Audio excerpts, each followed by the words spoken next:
Reduction to relation scheme, जो हम लोग रिलेशन स्कीमा बनाएंगे वो उसको रिडक्शन कैसे होगा, ठीक है। तो entity set and relationship sets can be expressed uniformly as relationship schema that represents the content of the database. तो हमने यहाँ क्या कहा कि जो एंटिटी सेट होगा और जो रिलेशनशिप सेट्स होगा उस दोनों को हम लोग यूनिफॉर्म, उसको हम लोग बोल सकते हैं, उसको एक्सप्रेस कर सकते हैं एज ए रिलेशनशिप स्कीमाज के तौर में हम लोग रिप्रेजेंट कर सकते हैं। तो क्या है, एक database which conform to an ER diagram can be represented by collection of schema. तो कोई भी किसी भी डेटाबेस का जो ईआर डायग्राम होता है वो क्या रिप्रेजेंट कर देगा, वो रिप्रेजेंट करेगा कलेक्शन ऑफ स्कीमास को, ठीक है। तो अभी हम लोग सब पढ़ रहे थे एंटिटी सेट करके, यहाँ पे हम लोग पढ़ रहे हैं स्कीमा क्या होगा। तो स्कीमा जो होगा एंटिटी सेट्स और रिलेशनशिप सेट्स को यूनिफॉर्मली रिलेट करके हमको उसको रिप्रेजेंट कर सकते हैं, ठीक है। For each entity sets and relationship set there is a unique schema. तो जो भी आपका एंटिटी सेट और रिलेशनशिप होगा उसका अपना एक यूनिक स्कीमा होगा, यानी एक अलग ही स्कीमा रहेगा, यानी यूनिकली। जैसे हम प्राइमरी के कैसे होता था, वो यूनिक होता था, ठीक उसी तरह यहाँ पे भी आपका हर एंटिटी सेट और रिलेशनशिप सेट के लिए स्कीमा जो होगा वो आपका यूनिक होगा, जो कि that is assigned the name of corresponding entity set और रिलेशनशिप सेट। सो क्या होगा, यो यूनिक स्कीमा उस पार्टिकुलर जो एंटिटी सेट हम जो यूज किए हैं या रिलेशनशिप जो किए हैं उससे वो असाइंड रहता है। तो each schema has a number of column, जितने सारे स्कीमाज होंगे वो सबके पास बहुत सारे नंबर ऑफ कॉलम्स हो सकते हैं। तो जनरली करस्पॉन्डिंग टू एट्रीब्यूट्स, तो जो इसकी कॉलम्स होगा वो करस्पॉन्ड होता है एट्रीब्यूट्स को, और which have a unique name, उसका अपना एक यूनिक नाम होगा हर स्कीमा का। तो रिप्रेजेंट कैसे करेंगे एंटिटी सेट को, ठीक है। तो रिप्रेजेंट करने के लिए हमने क्या बताया कि strong entity set reduces to schema with the same attribute. कैसे हमने यूज किया स्टूडेंट, ठीक है। स्टूडेंट का क्या है, आईडी, ठीक है। तो ये हम जो आईडी यूज किया ये प्राइमरी की हो गया, ठीक है। नेम टोटल अंडरस्कोर क्रेडेंशियल, तो क्रेडेंशियल के लिए अलग एक टेबल है वो उस पर डिपेंडेंट है, ठीक है। तो ये आपका जो स्ट्रॉन्ग एंटिटी है, जो हमने इसको इस एट्रीब्यूट को ऐसे लिखा। जो वीक एंटिटी सेट है, वीक एंटिटी सेट हम आपको बताए थे कि वीक एंटिटी सेट क्या होता है। वीक एंटिटी सेट होता है जो आपका पूरा वो एंटिटी किसी दूसरे एंटिटी पे डिपेंडेंट हो। जो पिछले हम लोग इसमें देखे थे कि अगर उसका एग्जिस्टेंस नहीं हो तो वो डिपेंडेंट, वो उसका डिटेल से डिस्क्राइब नहीं हो सकता है। तो जैसे एग्जांपल यहाँ देखिए, सेक्शन हमने क्या किया, कोर्स आईडी यहाँ दिया, सेक्शन आईडी दिया, सेमेस्टर दिया, ईयर दिया। तो कोर्स के लिए अलग कोर्स होता है, देखिए यहाँ पे ये कोर्स है। सेक्शन के लिए अलग सेक्शन होता है, ठीक है। तो क्या हो गया, ये सेक्शन जो है ये डिपेंडेंट है इस पे, इस दोनों पे। तो अगर ये दोनों नहीं होगा तो ये सेमेस्टर और ईयर इसका डिफाइन ही नहीं होगा। तो यहाँ पे क्या हो गया, वीक एंटिटी हो गया। तो इसको आप रिप्रेजेंट कैसे कीजिएगा, रिप्रेजेंट करने के लिए ठीक उसी तरह हमने ये स्कीमा, ये जो बना रहे हैं ये स्कीमा के तौर में बना रहे हैं। तो कोर्स हो गया, course ID title credit, section हो गया, सेक्शन आईडी सेमेस्टर ईयर। तो जो सेक्शन यहाँ पे बना है देखिए, सेक्शन आईडी ये डिपेंड कर रहा है, इसलिए यहाँ पे under dot dot dot line से दिए हैं। सेमेस्टर उसके नीचे भी है, ईयर भी है, तो ये डिपेंडेंट है। और ये क्योंकि ये वीक है तो इसका जो रिलेशनशिप होगा वो भी वीक होगा, ये स्ट्रांग नहीं होगा। याद रखिएगा एक चीज कि जब हमारा एंटिटी वीक है, यहाँ पे देखिए हमारा ये एंटिटी सेट वीक है, क्यों, क्योंकि हमने डबल रेक्टेंगल में यूज किया है। तो ये जब वीक एंटिटी सेट होगा तो उसका रिलेशनशिप भी वीक होगा, ये चीज याद रखिए। तो इसको फिर डबल लाइन में हमने यूज किया है। अब रिप्रेजेंट रिलेशनशिप सेट्स को कैसे करना है, तो अब मेनी टू मेनी रिलेशनशिप, तो जो हम लोग ये एरो मार्क विदाउट कहीं पे कुछ लिखते हैं मतलब वो many to many relationship set है, ठीक है, जो हम लोग अभी ER डायग्राम में भी देखे हैं। A many-to-many relationship is represented as a schema with attributes for the primary keys of the two participating entity sets and any descriptive attribute of the relationship set. Example क्या है? Schema of relationship set advisor. Schema इसके लिए, तो advisor का क्या होगा? तो इसका एस आई डी मतलब student ID, I I D का मतलब हो गया इंस्ट्रक्टर आईडी। तो क्या हुआ यहाँ पे मैनी टू मैनी रिलेशन है कि एक टीचर बहुत सारे स्टूडेंट को गाइड एडवाइस कर रहा है, या बहुत सारे टीचर बहुत सारे स्टूडेंट को कर रहे हैं, मतलब दो टीचर दो स्टूडेंट एक ही स्टूडेंट को भी गाइड कर सकते हैं। ठीक है, तो इस तरीके अगर से रिप्रेजेंट करना होगा रिलेशनशिप सेट को तो हम लोग ऐसे रिप्रेजेंट करेंगे। अब रिप्रेजेंटिंग कंपोजिट एट्रीब्यूट सेट, तो आपको हम बताए थे कि पिछली बार कंपोजिट एट्रीब्यूट सेट बनाना।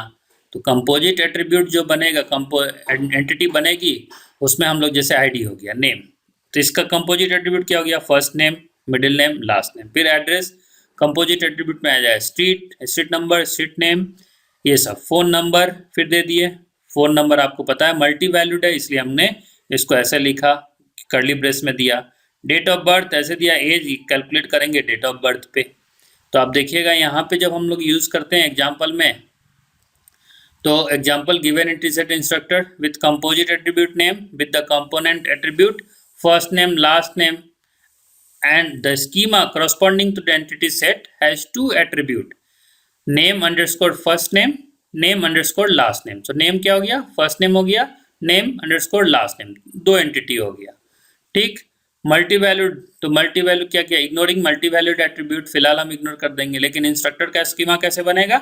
Instructor ID. ठीक है, तो हमने पहले आ गया आईडी, उसके बाद हो गया first name, middle name, last name, comma, street number. ठीक है, एड्रेस में आ गया street number, street name, apartment number, city, state, zip code, comma, date of birth. तो हमने इस तरीके से हमने एक कंपोजिट एट्रीब्यूट के लिए हमने ये एंटिटी सेट बनाया। ठीक है, उसी तरह आपको मल्टी वैल्यूड के लिए बनाना है, तो मल्टी वैल्यूड के लिए अभी बताएं आपको कि ये मल्टी वैल्यूड एट्रीब्यूट है। मल्टी वैल्यूड एट्रीब्यूट को हम लोग एम से रिप्रेजेंट करेंगे। Of entity M is represented by a separate schema EM। तो अगर मल्टी वैल्यू एट्रीब्यूट है, अगर उसको रिप्रेजेंट कर रहे हैं तो हम लोग उसको रिप्रेजेंट करेंगे EM। EM का मतलब हो गया कि entity M of an entity E। The schema EM has attribute corresponding to the primary key E। तो जो भी आपका EM मतलब मल्टी वैल्यूड एट्रीब्यूट है, तो उसका एक तो प्राइमरी की होगा ही, तो प्राइमरी की क्या है? वो एट्रीब्यूट E है। ठीक है, तो क्या होगा? And an attribute corresponding to multi valued M, और वो मल्टी वैल्यूड एट्रीब्यूट को करेगा M से। एग्जाम्पल देख लीजिए, एग्जाम्पल हमने क्या कहा कि फोन नंबर, तो फोन नंबर क्या है?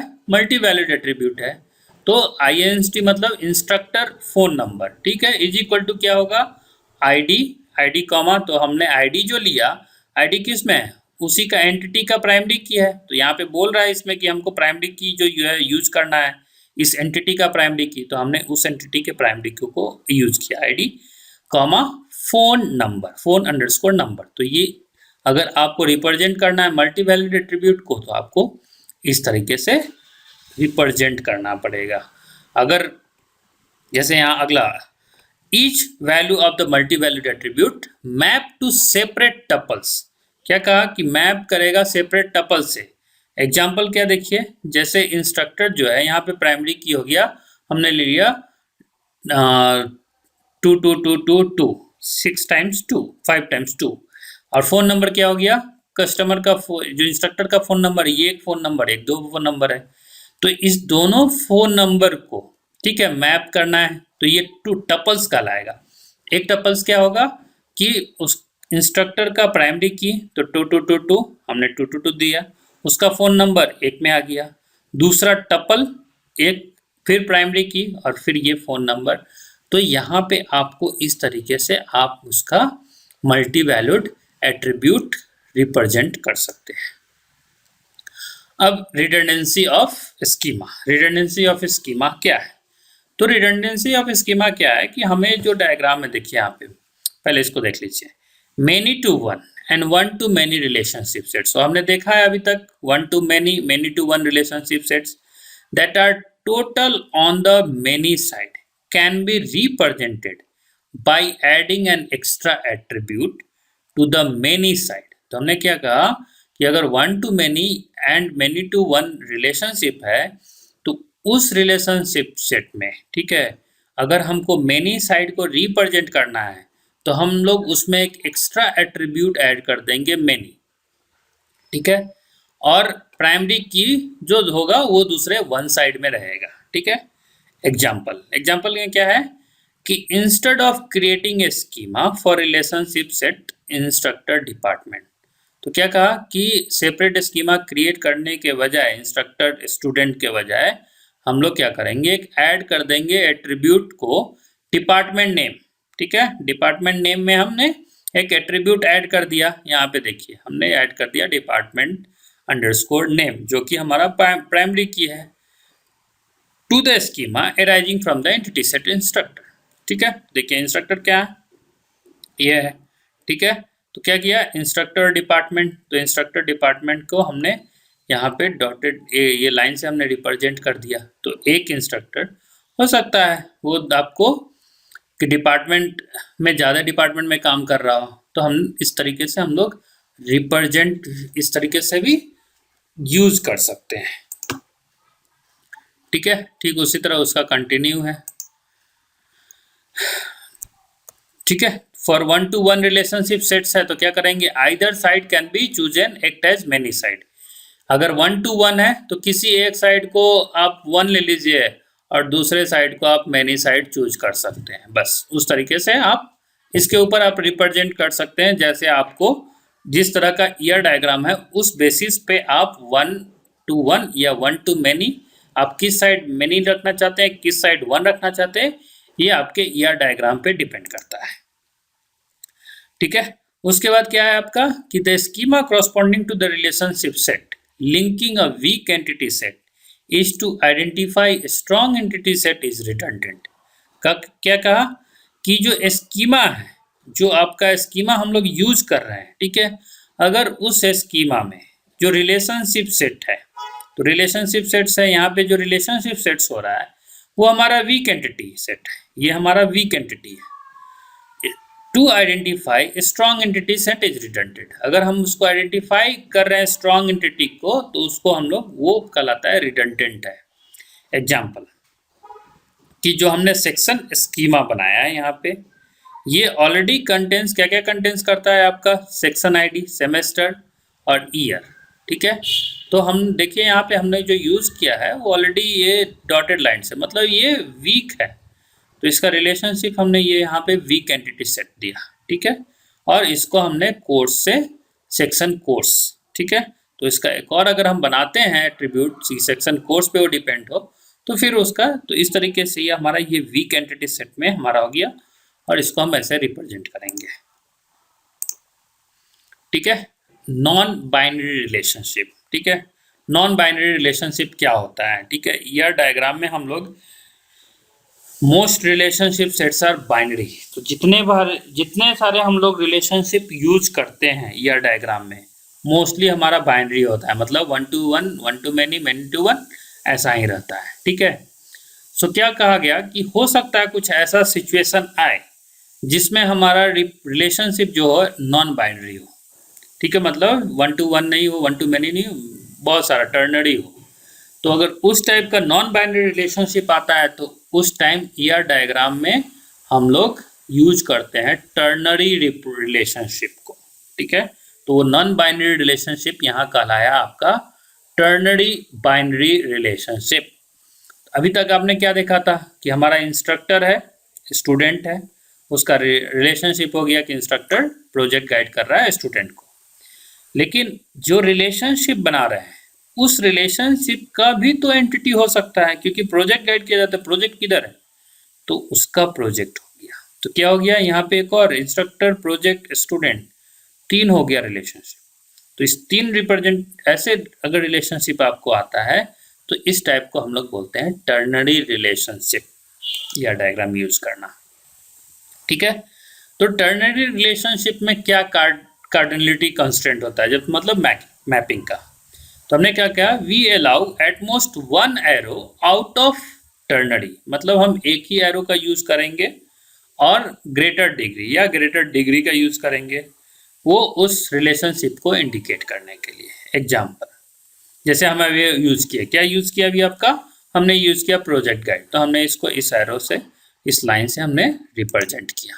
तो यही कहा क्या कि an arrow from project guide to instructor indicate each student has to most one guide of the project. ठीक है, तो हमने ऐसे रिप्रेजेंट किया।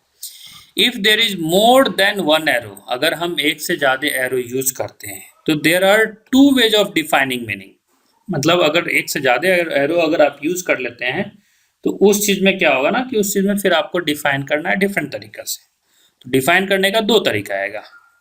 ठीक है, तो पहले तो आप टर्नरी रिलेशनशिप, तो हम टर्नरी रिलेशनशिप को आर से रिप्रेजेंट कर लेते हैं, और तीन एट्रीब्यूट है, सॉरी तीन एंटिटी है ए बी सी, उसके बीच में हमें रिप्रेजेंट करना है, तो रिप्रेजेंट करेंगे आर से with arrow B to C could mean. अगर बी टू सी तो क्या होता है, तो हमने पहला किया each a entity set is associated with the unique entity, तो हमने क्या किया, ए एंटिटी को एसोसिएट कर दिया यूनिक एंटिटी बी एंड सी से, पहला ये तरीका हो गया। या दूसरा में क्या करेंगे कि ए बी को एक साथ ले लेंगे और सी को यूनिक कर देंगे। ठीक है, एंड ईच पेयर ऑफ ए सी, फिर ए सी का अलग पेयर ले लेंगे और ठीक उसी तरह फिर बी यूनिक हो जाएगा। तो दो तरीका हो गया, एक को में ए को अलग कर दिए, बी सी को ज्वाइन कर दिए, एक में ए बी को पेयर कर दिए और सी को एंटिटी यूनिक कर दिए, या ए सी को पेयर कर दिए और बी को यूनिक कर दिए। तो इस तरीके से दो तरीका हो गया ये आपको रिप्रेजेंट करने का। Each alternative has been used in different formulas, तो ईच जो भी हमने डिफाइन किया है वो डिफरेंट तरीका से हो सकता है। To avoid confusion we outlaw more than one arrow, तो कंफ्यूजन अवॉइड करने के लिए हम लोग एरो का यूज करते हैं। ठीक है,